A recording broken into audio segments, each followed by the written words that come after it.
Hello friends, आज के इस लेक्चर में आपको भौतिक विज्ञान कक्षा 12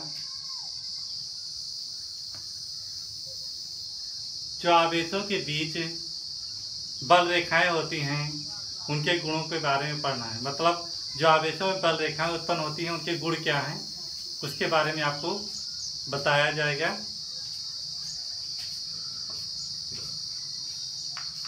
आप लोग आवेश के बारे में पढ़ चुके हैं और उसमें बल रेखाएं जो निकलती हैं उनके बारे में भी आपको बताया गया है।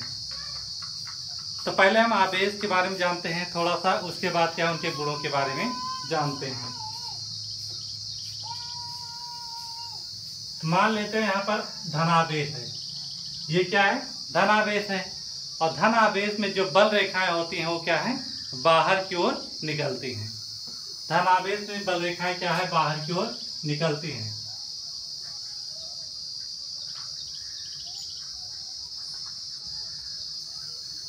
और ये बल रेखाएं कहाँ की ओर जाती हैं? धन आवेश में बल रेखाएं निकलती तो हैं और निकलने के साथ साथ ये अनंत को जाती हैं। कहाँ को जाती हैं? ये बल रेखाएं अनंत को जाती हैं। तो धनावेश में क्या होता है? धनावेश में बल रेखाएं आवेश से निकलती हैं और ये कहाँ जाती हैं? अनंत की ओर। कहाँ जाएंगी? अनंत को चली जाएंगी। और लेकिन ऋण आवेश में क्या होता है देखते हैं।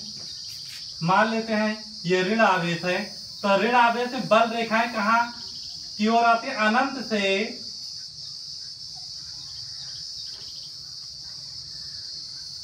ये अनंत है, अनंत से आवेश की ओर आती हैं। तो इन दोनों में आपने क्या सीखा कि धन आवेश में जो बल रेखाएं निकलती हैं, विद्युत बल रेखाएं या विद्युत क्षेत्र रेखाएं जो निकलती हैं वो क्या है? आवेश से निकलती है और अनंत को चली जाती हैं। इसी प्रकार ऋण आवेश में बल रेखाएं क्या अनंत से आती हैं और आवेश में जाकर समाप्त हो जाती हैं। ये बल रेखाएं कहाँ से आ रही हैं? अनंत से आ रही हैं और कहाँ समाप्त हो रही हैं? आवेश में आकर, ऋण आवेश में आकर समाप्त हो रही हैं। ये धनावेश और ऋण आवेश के बारे में बताया गया। और इसमें जो बल रेखाएं निकलती हैं कहाँ से निकलती हैं और कहाँ जाती हैं इनके बारे में बताया गया है। अब मान लेते हैं इन दोनों आवेशों को पास लाया जाता है। इन दोनों आवेशों को क्या किया जाता है? पास लाया जाता है। ये धनावेश हो गया और यहाँ पर ये ऋण आवेश हो गया। अब इनको अगर पास लाया जाए तो ये बल रेखाएं क्या हो जाएंगी? यहां से बल रेखाएं निकलेंगी, यहां से बल रेखाएं निकलेंगी। कहां से निकलेंगी? धनावेश से बल रेखाएं निकलेंगी।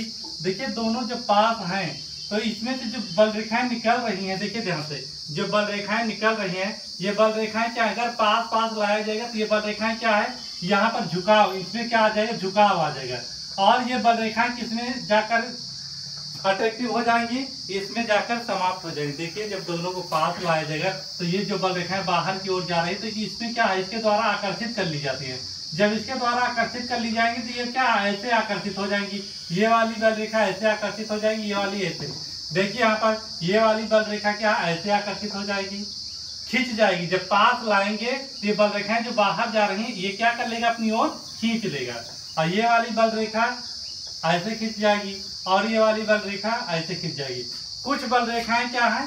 ऐसे थोड़ा सा, ये क्या है जो सीधा गया है यहाँ पर वो तो हल्का सा क्या हो जाएगा? टेढ़ा हो जाएगा। और यहाँ पर भी बल रेखाएं हल्के टेढ़ा क्यों हो रहा है? क्योंकि इसके द्वारा आकर्षित कर रहे हैं। जब आकर्षित होगा इसके द्वारा तो ये क्या है? हल्का सा इन पर प्रभाव पड़ेगा। कौन सा प्रभाव? आकर्षित होने का। तो ये जो बल रेखाएं सीधे जा रहे हैं थोड़ा टेढ़ा हो जाएगा। क्यों? क्योंकि इसको खींच रहा है और इस पर कोई प्रभाव नहीं पड़ेगा। इसमें बल रेखाएं क्या है?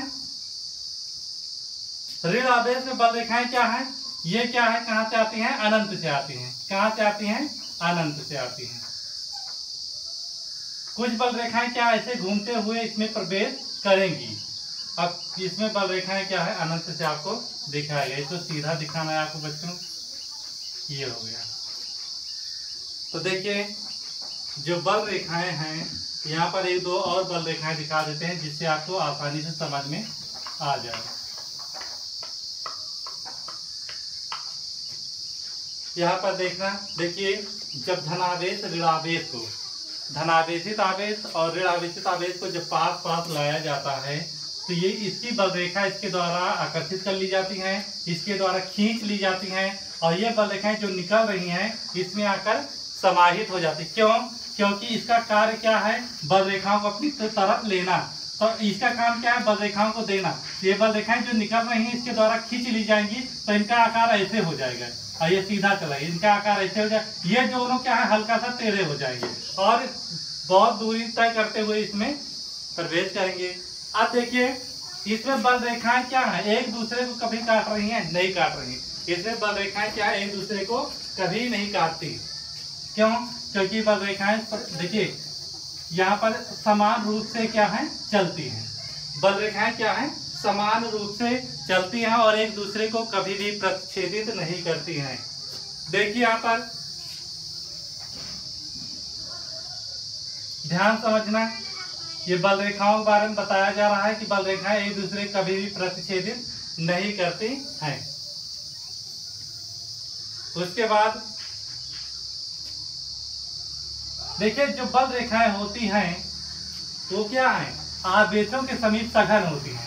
जो बल रेखाएं होती हैं यहाँ पर क्या हो जाएंगी, सघन होंगी, और लेकिन जब ये बाहर यहाँ निकलेंगी तो थोड़ा सा विरल हो जाएंगी। तो इसमें आप लोग अपने मन से इसको लिख लेना बुक में, तो कॉपी में, कि बल रेखाएं जो है आवेशों के पास जब निकलती हैं ये सघन होती हैं, यहाँ पर क्या है, सघन होंगी, गठिन जिसे बोलते हैं, और बाहर जाकर क्या है, विरल हो जाती हैं। यहाँ पर क्या हो जाएंगी, सघन होंगी। क्यों? क्योंकि यहाँ पर क्या है, आवेशों के पास बल रेखाएं क्या होती हैं, सघन होती हैं। तो आप लोगों ने क्या सीखा कि आवेशों में जो बल रेखाएं निकलती हैं वो क्या है, धन आवेश से निकलती हैं, ऋण आवेश में समाप्त होती है। धन आवेश से निकल रही हैं और ऋण आवेश में समाप्त हो रही हैं। ये बल रेखाएं एक दूसरे को कभी नहीं काटती, कभी भी एक दूसरे को कहीं काट रही हैं, नहीं काट रही हैं। तीसरी कंडीशन क्या है, बल रेखाएं कभी भी, बल रेखाएं क्या है, धन ध्रुव से निकलती, धनावेश से निकलती हैं और ऋणावेश में समाप्त होती हैं। अब देखिए अब कुछ और बताने जा रहे हैं इसमें। देखिए जैसे यहाँ पर मान लेते हैं धनावेश है और यहाँ पर धनावेश है, तो धनावेश में क्या है, इसमें भी बल रेखाएं निकलेंगी।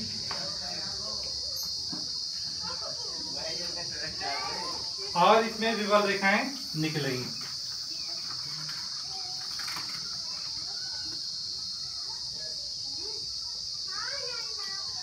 अब दोनों को अगर पास लाया जाएगा तो क्या एक दूसरे से चिपकेंगे, नहीं चिपकेंगे। क्यों? क्योंकि इसमें भी बल रेखाएं निकल रही है, इसमें भी। जब दोनों इससे बल रेखाएं इससे निकल रही है तो दोनों पास लाने पर क्या है, दूर हटेंगे, क्योंकि बल रेखाएं इससे टकराएंगी। इस वाली बल रेखा जो निकल रही है यहाँ पर, इससे ये वाली बल रेखा टकराएगी और ये क्या है, प्रतिकर्षित हो जाएंगे। तो इसमें क्या हो जाएगा, प्रतिकर्षण हो जाएगा। इसमें क्या होगा, प्रतिकर्षण हो जाएगा। अब मान लीजिए यहाँ पर ऋण और ऋण दोनों हो जाए तब भी क्या हो जाएगा, प्रतिकर्षण होगा, क्योंकि दोनों में बल रेखाएं अंदर की ओर आती हैं। तो इससे पहले जो वीडियो बनाए गए हैं आवेश के बारे में, उसमें क्या है, विधिवत बताया गया, तो वहां पर पढ़ लेना। मान लेते हैं यहाँ पर विपरीत आवेश है, यहाँ पर धनावेश हो गया और यहाँ पर क्या है, ये ऋण आवेश है। इसमें बल रेखाएं अंदर की ओर आती हैं, इसमें बल रेखाएं अंदर की ओर आती हैं, जबकि इसमें बल रेखाएं क्या है, बाहर की ओर निकलती हैं। इसमें बल रेखाएं बाहर की ओर निकलती हैं। जब इनको एक दूसरे के पास लाया जाएगा तो इनमें क्या हो जाएगा, आकर्षण। इनमें क्या हो जाएगा, आकर्षण होगा बच्चों। क्यों? क्योंकि देखिए इससे बल रेखाएं अगर निकल रही हैं, इससे बल रेखाएं जो निकल रही हैं इसके द्वारा सोख ली जाएंगी, अर्थात खींच ली जाएंगी, आकर्षित कर ली जाएंगी। इसलिए इनके बीच क्या हो जाएगा, जैसे ही आकर्षित करेगा इसमें क्या हो जाएगा, आकर्षण हो जाएगा। अब देखिए इसके बाद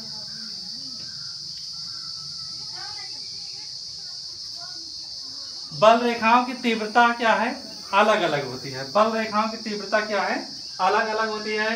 कहाँ पर अधिकतम तीव्रता होती है, कहाँ पर न्यूनतम होती है, ये बल रेखाओं की संख्या पर निर्भर करता है। ध्यान से देखोगे तो आपको अच्छे से समझ में आ जाएगा। मान लेते हैं ये बल रेखाएं यहाँ से निकल रही हैं,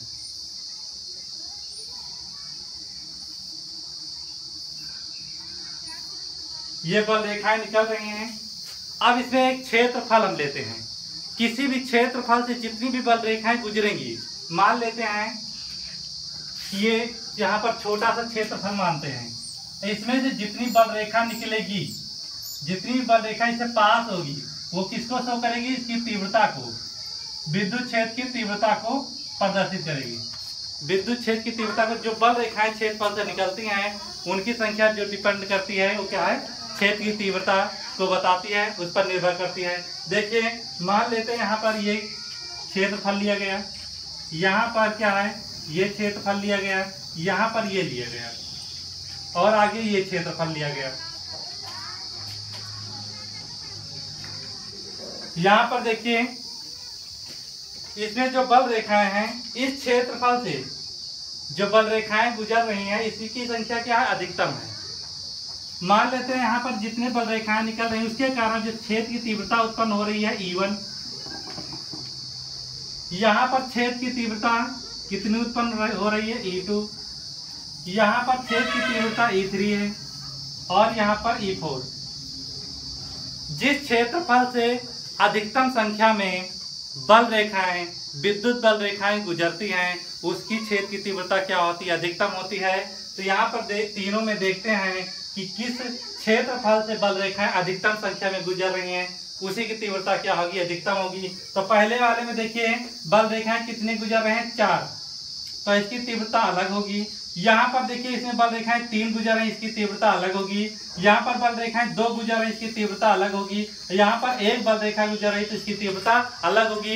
इसमें से सबसे अधिक तीव्रता किसकी होगी? E1 की, उसके बाद E2 की, उसके बाद E3 की, और उसके बाद E4 की। तो सबसे ज्यादा तीव्रता किसकी होगी?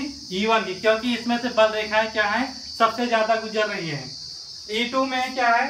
उससे कम है, और E3 में उससे कम, और E4 में उससे भी कम है।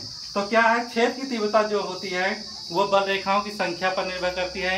जितनी संख्या में बल रेखाएं गुजरेंगी क्षेत्रफल से, उतना ही तीव्रता उत्पन्न होगा। अब उसके बाद देखिए इसकी दिशा क्या होती है, बल रेखाओं की दिशा कैसी होती है। तो हम एक वक्र मान लेते हैं और उसमें देखते हैं कि इन बल रेखाओं की दिशा कैसे होती है। चलो देखते हैं। ये मान लेते हैं एक वक्र लिया गया, आइए किसको शो कर रहा है? मान लेते हैं ये काल्पनिक वक्र को शो कर रहा है। जो काल्पनिक वक्र बताया जा रहा है यहाँ पर क्या है? क्षेत्र रेखाओं के रूप में है। तो इसकी दिशा देखते हैं अलग अलग है कि एक ही है। तो देखिए मान लेते हैं यहाँ से बल रेखाएं निकल रही हैं, वक्राकार रूप ले रही हैं। तो जब बल रेखाएं यहाँ निकलेंगी तो उनकी दिशा क्या है? यहाँ पर देखो इनकी दिशा क्या है? ऊपर की ओर है। अब यहाँ पर देखेंगे इनकी दिशा कैसी है? यहाँ पर क्या है? क्षैतिज हो गई। और यहाँ पर अगर खींचा जाए तो इनकी दिशा क्या हो गई? नीचे की ओर हो गई। और यहाँ पर स्पर्शी खींचेंगे तो इनकी दिशा क्या है? ऊपर की ओर। तो देखिए बल रेखाओं की प्रकृति पर निर्भर करता है कि उनकी दिशा कैसी होती है। तो यहाँ पर देखिए अगर वक्र के रूप में कोई आवेश है तो उनकी दिशा क्या है? हर जगह हर स्थान पर क्या है? भिन्न भिन्न होगी। जैसे यहाँ पर इसकी दिशा क्या है? ऊपर की ओर है, और यहाँ पर इसकी दिशा क्या है? क्षैतिज हो गई। यहाँ पर इसकी दिशा है नीचे की ओर, यहाँ पर इसकी दिशा ऊपर की ओर हो गई। तो किसी भी वक्र पर जो काल्पनिक रेखा है, उस काल्पनिक रेखा पर जो है विद्युत क्षेत्र की दिशा क्या है? भिन्न भिन्न होती है। यहाँ पर आपको दिखा दिया गया। यहाँ पर मतलब बल रेखाएं जो चल रही हैं ऐसे, इनकी दिशा भी ऊपर की ओर है ना। अगर यहाँ से स्टार्ट करें तो ऊपर की ओर जा रहा है, लेकिन यहाँ पर पहुंचेंगे तो ये क्या? क्षैतिज हो गया पड़ी लाइन में। अब नीचे की ओर जाएंगे दिशा नीचे की ओर, अब यहाँ पर ऊपर की ओर जाएंगे दिशा ऊपर की ओर। हर जगह क्षेत्र रेखाओं की दिशा क्या है? अलग अलग है। अब उसके बाद क्या है? अगले टॉपिक पर चलते हैं, देखते हैं। हाँ, ये 8वां नंबर देखिए, ये अगला पॉइंट जो है, विद्युत क्षेत्र रेखाओं की दिशा और परिमाण बदल सकता है। कैसे? देखिए यहाँ पर मान लेते हैं बल रेखाएं ऐसे जा रही हैं, ये ऐसे। अब भैया इसमें ध्यान क्या देना है? बल रेखाओं की दिशा एक समान है कि नहीं? एक ही दिशा में सब जा रहे हैं, पक्का, मजा आया। उसके बाद देखिए बल रेखाओं के बीच में समान जगह है कि नहीं? सबके बीच एक समान जगह है कि नहीं है? स्थान के बीच क्या है? समान है। तो जब इनके बीच स्थान समान है तो देखिए जो बल रेखाओं बीच स्थान होता है वो शो करता है परिमाण को, और तीर की दिशा क्या शो करती है, क्षेत्र रेखाओं की दिशा को, बल रेखाओं की दिशा को। तो इसमें बताइए बल रेखाओं की दिशा परिमाण एक बराबर है कि नहीं। ध्यान से देखिए, देखिए परिमाण क्या शो करता है, इनके बीच देखिए समय स्थान बराबर है ना, तो इनका परिमाण बराबर हो गया। अब बताना है क्या इनकी दिशा समान है, तो एक ही दिशा में है तो समान है, तो इसमें परिमाण और दिशा दोनों क्या है, समान है। उसके बाद क्या है, मान लेते हैं कि बल रेखाएं ऐसे हैं, ये बल रेखाएं हैं। अब बल रेखाएं देखिए इनकी दिशा तो समान है, इसमें एक ही दिशा में है, लेकिन सॉरी यहाँ पर देखें इनका परिमाण क्या है, समान है। ये सब क्या है, समान दूरी पर दिए गए हैं, ये सब क्या है, समान दूरी पे। इनके बीच क्या है, गैप समान है, लेकिन दिशा अलग अलग है बच्चों। कैसे देखिए अलग, कैसे दिशा अलग अलग है। देखिए जब यहाँ से शुरू हो रहा है तो दिशा ऐसे है, लेकिन यहाँ पर पहुंचने के बाद इसकी दिशा कैसे हो गई है, ऐसे। तो देखिए दिशा बदल रही नहीं बदल रही है, लेकिन इनके बीच जो स्थान है वो क्या है, बराबर है। इनके बीच जो स्थान है क्या है, थोड़ा और सही बना देते हैं।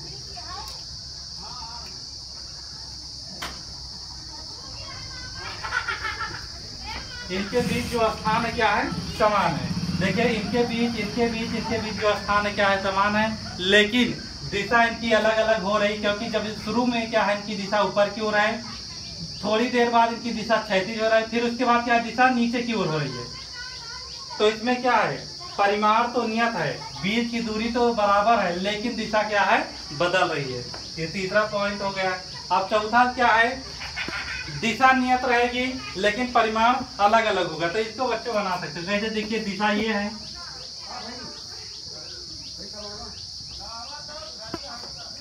देखिए यहाँ पर इनकी दिशा एक ही है, देखिए एक समान दिशा में है नहीं, तो दिशा एक ही है, लेकिन के बीच जो रिक्त स्थान है वो क्या बराबर है, नहीं। अगर रिक्त स्थान बराबर नहीं है तो परिमाण अलग हो गया, लेकिन दिशा तो एक ही है ना, तो दिशा समान है और परिमाण इनका समान नहीं है। अगला देखते हैं,